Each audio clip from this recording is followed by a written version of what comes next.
অনেক গরম, I guess এখন 45 ডিগ্রি চলতেছে। সো অন্য লেভেলে গরম লাগতেছে। এখন হচ্ছে আমরা মেট্রোর দিকে আগাচ্ছি। তো মেট্রো থেকে হচ্ছে আমাদের দিল্লি পাহাড়গঞ্জ দিল্লি স্টেশনে যাওয়ার ইচ্ছা। দেখা যাক, জিজ্ঞেস করে যাচ্ছি। বাট অনেক গরম এখানে, এইটা হচ্ছে কথা। সো এটা এটাই দেখি, ঘুরতে ঘুরতে আমরা মেট্রো দিয়ে দিল্লি স্টেশন দিয়ে যাচ্ছি। দিল্লি মেট্রো এবং খুবই কাছে।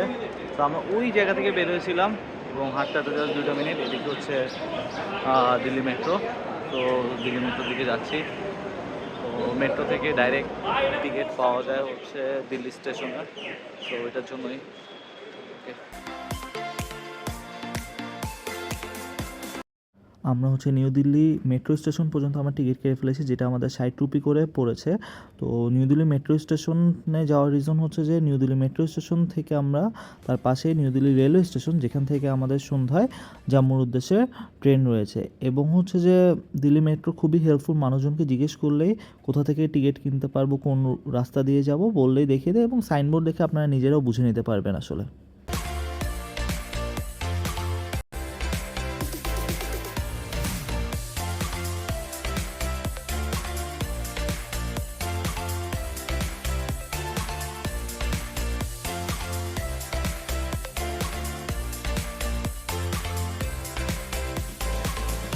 ফার্স্টে ভাবছিলাম যে মেট্রোটা আন্ডারগ্রাউন্ড, বাট এটা আন্ডারগ্রাউন্ডও আছে আবার উপরের দিকেও আছে। এটা হচ্ছে new Delhi metro rail station. তো আমরা এখান থেকে হচ্ছে নিউ দিল্লি রেলওয়ে স্টেশনে যাব। সো খুব পসিবল দুটো কাছাকাছি এবং দিল্লি মেট্রোটা খুবই সুন্দর, ইউ ক্যান সি দেয়ার। তো যাওয়া যাক। এটা হচ্ছে আরাকান রোড। তো ওইখান থেকে সোজা এদিকে আছে, পাহাড়গঞ্জ দিয়ে এদিকে এসে। সো দেন এখানে একটা মানি ট্রান্সফার রুম আছে, যেটা হচ্ছে এই যে চাওলা ফরেক্স চাওলা ভাই, যিনি আমাদের এইমাত্র অনেকগুলা মানি এক্সচেঞ্জ করে দিচ্ছে। তো এখানে খুবই ভালো রেটে আপনারা ডলার থেকে রুপি কনভার্ট করতে পারবেন। তো কেউ যদি নেক্সট টাইম দিল্লিতে আসেন, আমি মনে করবো যে যদি রুপি ভাঙাতে চান তাহলে এখানে আমরা ঢাকা থেকে দিল্লি ফ্লাইটে করে আসি, আপনারা আগের পর্বে দেখেছেন। তো আমরা দিল্লিতে প্রায় 2:30টার দিকে ল্যান্ড করি, এবং দিল্লি থেকে আমরা জম্মুর দিকে হচ্ছে ট্রেনে করে যাই, যেখানে আমাদের ট্রেন ছিল 8:40-এ। এবং আমরা আগে থেকে সব বুকিং করে রেখেছিলাম বাংলাদেশ থেকে, এবং এই মোমেন্টে কোনো ভিডিও করা হয়নি। এবং জম্মুতে আমরা পৌঁছাই সকাল 6টায়, এবং দেন জম্মু থেকে আমরা পেহেলগামের উদ্দেশ্যে রওনা দিয়ে থাকি।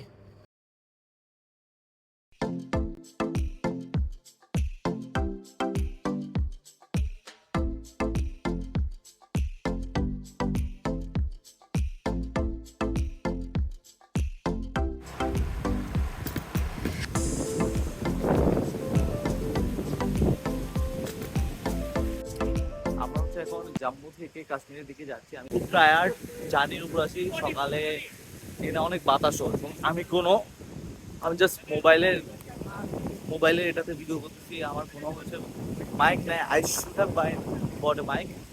সো জায়গাটা খুবই সুন্দর, পুরো রাস্তাটা অনেক সুন্দর। সকালে 5টার দিকে হচ্ছে আমরা ট্রেন থেকে নামছি। দেন ফুল জার্নির উপর 6টা থেকে জানি, মাঝখানে জাস্ট ব্রেক নিয়েছিলাম, মাঝখানে একটা কোনো ভিডিও করা হয় নাই। তো মাঝখানে জাস্ট একেবারে ফার্স্ট টাইম ভিডিও করলাম। অনেক টায়ার্ড, কোনো রেস্ট নেওয়া হয় নাই খুব একটা, বাট খুব মজা লাগতেছে। বিকজ সিনারিগুলো I just can describe in the photo. যে রাস্তা দিয়ে আসছি, এত সুন্দর রাস্তা। আচ্ছা, তো আমরা নিচে আসছি, এখানে just একটা পানি স্রোত আছে, দেখা যাচ্ছে এখানে সবাই ফটো তুলতেছে। খুব সুন্দর একটা জায়গা। আমার ফ্রেন্ডরা এখানে, কারণ এখন আমরা যেহেতু সামার টাইমে আসছি, দেখা যাচ্ছে যে মোটামুটি গরম আছে, বাট এখানে অনেক সুন্দর বাতাস। তো গরমটা আসলে এবার ফিল হচ্ছে না। আমরা যেহেতু দিল্লি থেকে আসছি, দিল্লিতে যে পরিমাণ গরম ছিল, এখানে তার কিছু নাই আসলে। মানে তো আর আমি জানি না এখান থেকে আমি পিক দেখাতে পারবো, ওই পিকগুলো এখানে ফটোতে কিরকম লাগতেছে আমি জানি না। বাট খুবই সুন্দর। আমি বলি বাংলাদেশের পাহাড়গুলো সাথে এখানে খুব অন্য টাইপের একটা জিনিস হচ্ছে যে এখানে পাহাড়গুলা দেখা যায় যে সবুজ, প্রচুর গ্রিনারি আছে এখানে। মানে আমি তখন পাহাড়ের মধ্যে ঘাস দেখি নাই। তো এটা অন্য লেভেলের। দেখি এখনো প্রায় 100 কিলোমিটারের মতো বাকি শ্রীনগরে যাওয়ার। আমরা যেতে পারি নাকি তাড়াতাড়ি।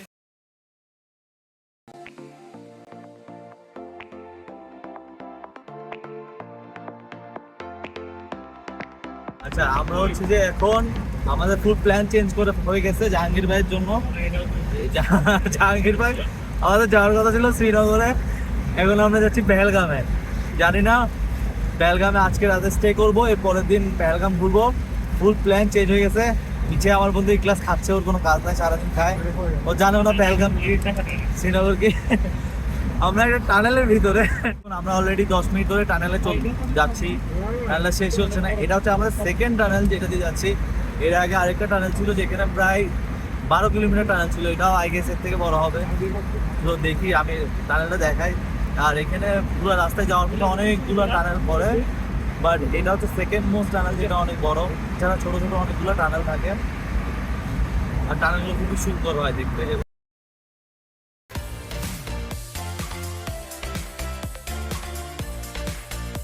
আমাদের ফুল কাশ্মীর জার্নিটা জম্মু থেকে আমাদেরকে পেহেলগাম নিয়ে যাওয়া, পেহেলগামে 2 দিন স্টে করা, দেন পেহেলগাম থেকে শ্রীনগর আসা, শ্রীনগর সিটি ট্যুর এবং আরও বিভিন্ন যেসব জায়গায় আমরা ঘুরবো, এবং শ্রীনগর থেকে এগেইন জম্মুতে নিয়ে আসে, এই পুরাটাই আমরা হচ্ছে সেম গাড়িতে করব। এই জাহাঙ্গীর ভাই ওনার সাথে আমাদের ফ্রেন্ড সার্কেল এর আগেও গিয়েছিল, তো ওই থ্রুতে আসলে ওনার কন্ট্যাক্ট নাম্বারটা নেওয়া, এবং পুরা ট্যুরে আমরা ওনাকে প্রায় 25,000 রুপির মতো হয়তো দিয়ে থাকবো। আর কম দেওয়ার কথা ছিল, বাট পরে দেখা গিয়েছে যে আমরা লাস্ট পর্যন্ত ওনাকে 25,000 রুপি দিয়েছি। তো এটা হচ্ছে আমাদের টোটাল গাড়ির যে কস্টিংটা ছিল সব কিছু মিলে আমরা ওনাকে 25,000 টাকা দিয়েছিলাম। আচ্ছা আমরা হচ্ছে এখন পেহেলগামে যাচ্ছি। তো পেহেলগামে যাওয়ার মাঝে এখানে আমরা খাওয়ার জন্য আসছি, এবং আমি জানি না এখানে কতগুলো দেখা যাচ্ছে, পিছে একটা পাহাড় আছে, অনেকগুলো পাহাড় আছে বেসিক্যালি। তো পাহাড়গুলো কি থেকে দেখা যাচ্ছে নাকি, বাট খুবই খুবই সুন্দর গুলো পাহাড়, মানে অনেক সুন্দর। ফার্স্টের কয়েকটা পাহাড়ের মধ্যে গ্রিনারি আছে, এবং একেবারে পিছে পাহাড়গুলোর মধ্যে হালকা বরফ দেখা যাচ্ছে। তো দেখতে খুবই সুন্দর লাগতেছে। আমরা এখানে লাঞ্চ করবো, আমি জানি না একটা রেস্টুরেন্টে আমরা এখানে নামছি। এখানে নন ভেজ ভেজ দুই টাইপই খাওয়া বলে পাওয়া যাচ্ছে, তো দেখা যাক। তো এখানে একটা ব্যাপার হচ্ছে যে আমরা দুপুরে লাঞ্চ করছি। লাঞ্চ টাইমে খুব একটা আমি ভিডিও বানাই নাই, বাট হচ্ছে যে এখানকার খাবারের টেস্টের সাথে টেস্ট বার্ডের সাথে আমাদের বাংলাদেশিদের টেস্ট বার্ড কোনোভাবেই মিলে না। তো খাবারগুলো খুব একটা মজা লাগে না। আমরা রাইস, চিকেন আর একটা ভেজিটেবল নিয়েছিলাম, তো খুব একটা মজা ছিল না রাইসগুলা, মানে আমাদের অনেকে খেতে পারেনি ফুললি। তো খাবারের টেস্ট বার্ড আসলে একটু মানে আমাদের সাথে যায় না, বেসিক্যালি মশলা টশলা সমস্যা হয় আর কি। তো এটাই হচ্ছে কথা। আর হচ্ছে যে আচ্ছা একটা জিনিস আপনাদের বলতে চাই, আমি জানি না এই ভিডিও আপলোড হবে কিনা কখনো। তো ট্যুরের সময় বা ট্রাভেলের সময় দেখা যায় যে নামাজ, আমরা যেহেতু মুসলিম, নামাজে একটু সমস্যা হয় মাঝে মাঝে, তো রাস্তাঘাটে নামাজ পড়া যায় না।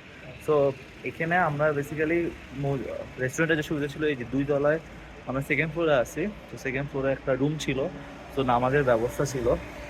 তো এখানে ইজিলি নামাজ পড়া গেছে। তো আর এই যেহেতু কাশ্মীর হচ্ছে মুসলিমদের জায়গা, তো এখানে খুব একটা নামাজ পড়ার সমস্যা হওয়ার কথা না। তো ড্রাইভার আঙ্কেলকে বললেই কোথায় নামাজ পড়া যায়। বা দিল্লিতে কিন্তু আমরা মসজিদ খুঁজতে টাইম লাগছিল আমাদের, বাট এখানে ভালো মতোই যেহেতু নিচে রেস্টুরেন্ট উপরেই হচ্ছে আমরা নামাজ পড়তে পারছি, প্রপার একটা রুম আছে জাস্ট নামাজ পড়ার জন্য। এটা হচ্ছে লাইডা রিভার।